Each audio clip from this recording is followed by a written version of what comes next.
আসসালামু আলাইকুম, welcome back to my channel learn with Shelly. আজকে আমি তোমাদেরকে সপ্তম শ্রেণী অনুশীলনী 6.2 এর 24 নম্বর অঙ্কটা সমাধান করে দেখাবো। তো এই অঙ্কটা মূলত ভগ্নাংশের বীজগাণিতিক ভগ্নাংশের অধ্যায়ের অঙ্ক। তো এইটা কিন্তু তিনটা ভগ্নাংশ দেওয়া আছে এবং তিনটা ভগ্নাংশ থেকে আমাদের সরল করতে বলা হয়েছে। তো সরল করো আর তুমি যাই কিছু করো, যোগ করো অথবা বিয়োগ করো, যেটাই করো নিয়ম কিন্তু ঘুরে ফিরে একটাই। তো প্রথমত আমাদের কি করতে হয়, যে ভগ্নাংশের হর যে আছে হরগুলোর লসাগু বের করতে হবে প্রথম স্টেপে। তো প্রথম স্টেপে ভগ্নাংশ হর কোনটা সেটা তোমাকে চিনতে হবে। এই যে এক্স মাইনাস ওয়াই আছে, দাগের উপরে আছে, দাগের এই দাগটার উপরে যা থাকবে সেটাকে লব বলা হয়, আর নিচে থাকলেই সেটা হর হয়।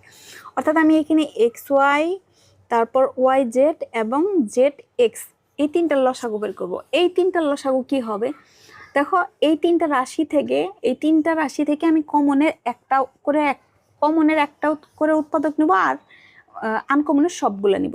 তো এটা হচ্ছে আমাদের লসাগুর থিম।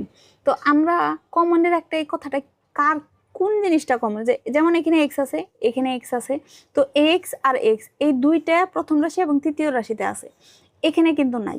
তো এই দুইটা থেকে একটা নিব, তাহলে একটা যদি নিয়ে এক্স নিলাম।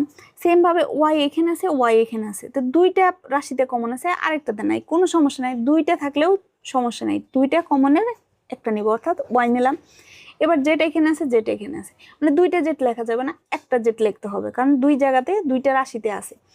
তো যদি একই জায়গাতে দুইটা জেড থাকতো একই রাশিতে, যেমন এখানে ওয়াই জেড উপরে স্কোয়ার থাকতো, তাহলে জেড স্কোয়ার নেওয়া যাইতো।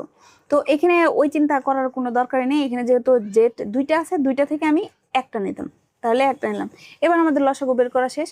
এবার দ্বিতীয় স্টেপে আমরা কি করব, এই লসাগুটাকে প্রত্যেকটা ভগ্নাংশ হর দ্বারা ভাগ করব, একটা করে এক একটা করে কাজ শেষ করব। তো ওয়াই যে এক্স ওয়াই দিয়ে একবার ভাগ করবো, ভাগ করে যে যা পাবো, অর্থাৎ যে ভাগফলটা পাবো ওই ভাগফল দিয়ে আবার এই লবটাকে গুণ করে দিব। অর্থাৎ এক্স ওয়াই দিয়ে যদি আমি ওয়াই জেডকে ভাগ করি, এক্স ওয়াই জেডকে আমি এক্স ওয়াই দ্বারা ভাগ করলাম, এই যে এটা দিয়ে, তাহলে এক্স আর এক্স চলে যাবে, ওয়াই আর ওয়াই চলে যাবে, তাহলে থাকে কি শুধু জেড। এই জেড দিয়ে আবার এই যে লব আছে এটাকে গুণ করব, অর্থাৎ z into x minus y.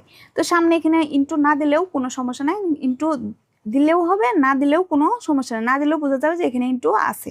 তো প্লাস সেম কাজটা আমি এখানে রিপিট করব। লসাগু তো বারবার করার প্রয়োজন নয়, শুধু আমরা ভাগের পরের যে দুইটা স্টেপ ভাগ, তারপরে লবকে গুণ, এই দুইটা স্টেপ আমরা বারবার করব।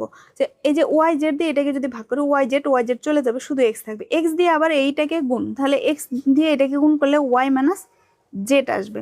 প্লাস সেমভাবে এখানে জেড এক্স যা আছে, এই জেড এক্স দ্বারা ভাগ করবো, জেড এক্স আর জেড চলে যাবে, শুধু থাকবে ওয়াই, এই ওয়াই দিয়ে এটাকে আমি গুণ করব, তাহলে ওয়াই দিয়ে যদি গুণ করি জেড মাইনাস এক্স।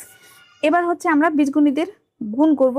গুণ কিভাবে করে, এক্স ওয়াই জেড, দেখো এই যে জেড ইন্টু আকার আছে, এই জেড দিয়ে একবার এক্স এ গুণ করবো, এই জেডকে আবার ওয়াই দ্বারা গুণ করবে, ব্র্যাকেটের ভিতরে এভাবেই পাশাপাশি আমরা গুণ করতে পারি।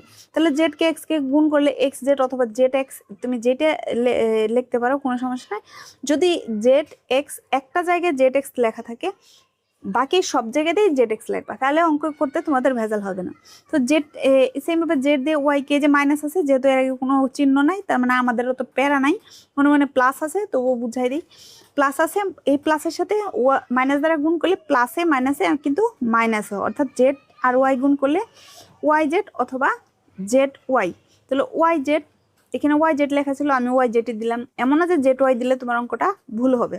তাহলে প্লাস এখানে এক্স আর ওয়াই গুণ করলে এক্স ওয়াই হবে, প্লাসে মাইনাসে মাইনাস, এক্স আর জেড গুণ করলে জেড এক্স। সেমভাবে এখানে একই কাজ করবো, ওয়াই দিয়ে জেডকে গুণ করলে ওয়াই জেড হবে, আর এখানে প্লাসে মাইনাসে মাইনাস, এক্স আর ওয়াই গুণ করলে এক্স ওয়াই হবে। এবার আমি বাদ দিব, দেখো এখানে জেড এক্স, তো এই যে জেড এক্স আছে, এই জেড এক্স বাদ, এটা আর এটা বাদ, তাহলে ওয়াই জেড বাদ, তাহলে এক্স ওয়াই বাদ। কেন বাদ দিলাম, কারণ দেখো এখানে জেড এক্স আছে, এখানেও জেড এক্স আছে, এর আগে প্লাস চিহ্ন, এর আগে মাইনাস চিহ্ন, তাহলে জেড এক্স থেকে জেড এক্স যদি বাদ দাও তাহলে শূন্য থাকে, অথবা তুমি এটা এভাবে বাদ দিতে পারো। তাহলে এখানে আছে মাইনাস, এখানে আছে প্লাস, তাহলে বিয়োগ করতে হবে, বিয়োগ করলে শূন্য হয়, অথবা এটা বাদ দিতে পারো। এক্স ওয়াই এর আগে এখানে প্লাস আছে, এখানে মাইনাস আছে, তাহলে এটা থেকে এটা তোমরা বিয়োগ করতে পারো। তাহলে উপরে কিন্তু আর কিচ্ছু থাকলো না, কি থাকলো, 0 থাকলো। আর এখানে কি থাকলো, এক্স ওয়াই জেড। আর 0কে এটা যদি করো, তাহলে করলে কত আসবে, যা দিয়ে মানে 0কে যা দিয়ে ভাগ করো 0 আসবে, 0কে আসলে ভাগ করা যায় না। এই যে এটা হচ্ছে অ্যান্সার।